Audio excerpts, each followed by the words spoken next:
Well, today, just one chapter, Leviticus chapter 10.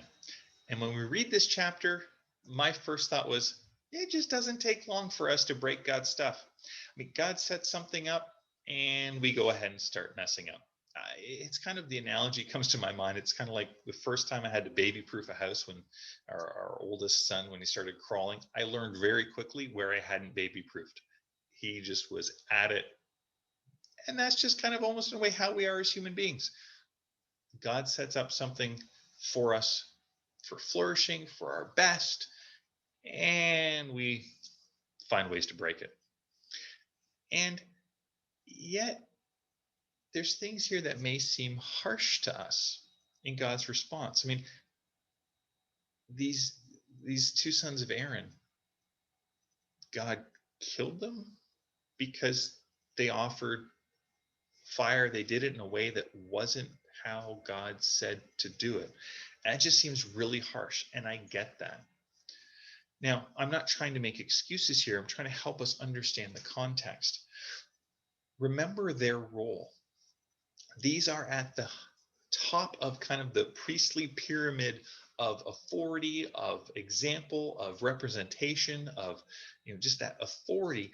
And they are there to represent God to the people and to demonstrate to the people how to follow God.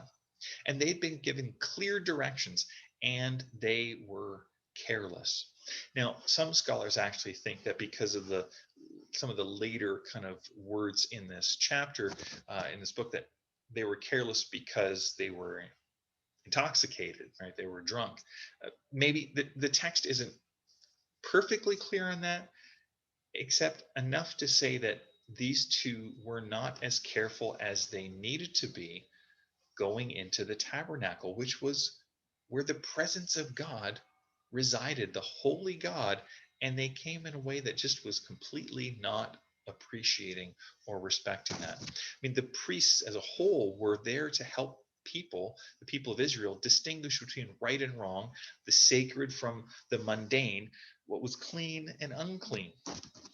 And so if we get some kind of idea that God here, he's just completely uncaring or completely like just dictatorial, authoritarian, um, the episode regarding the younger brothers at the end of the chapter helps to balance this somewhat. I mean, the brothers, they don't do what they're supposed to do. And Moses gets upset, but Aaron goes, look, the reason they didn't do what was normal or what was commanded is they didn't feel it was the right thing to do because their brothers had just died, that they wouldn't be respectful.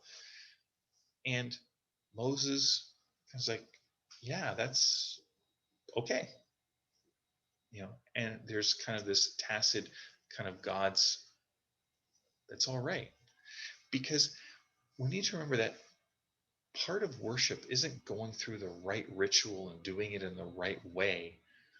In fact, as we'll see later in the prophets, doing the ritual in the right way isn't what God's looking for. It's the heart of the worshiper. Is the heart of the worshiper inclined towards God or not? And if the heart of the worshiper is, God, I'm looking to honor you, I'm looking to love you, I'm looking to love and respect others as you've called me to, and I'm looking to do that, even when we don't get it perfectly right, God is concerned about the heart more than he's concerned about the specific ritual and how it's done in those details. And we're going to see that theme throughout the scriptures.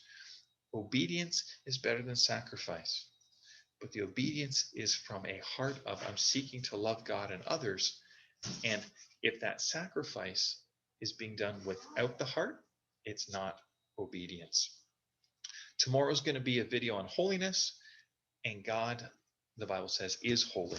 And so I just want to encourage you, before you watch the video tomorrow, if you're not going to jump ahead and jump online and watch it now, BibleProject.com, what does it mean for us that God is holy in how we live, how we relate to God, and how he relates to us? So as you just ponder that question in advance of tomorrow, may the Lord bless you and keep you. May the Lord make his face to shine upon you. May the Lord be gracious to you. And today would you know his peace. God bless.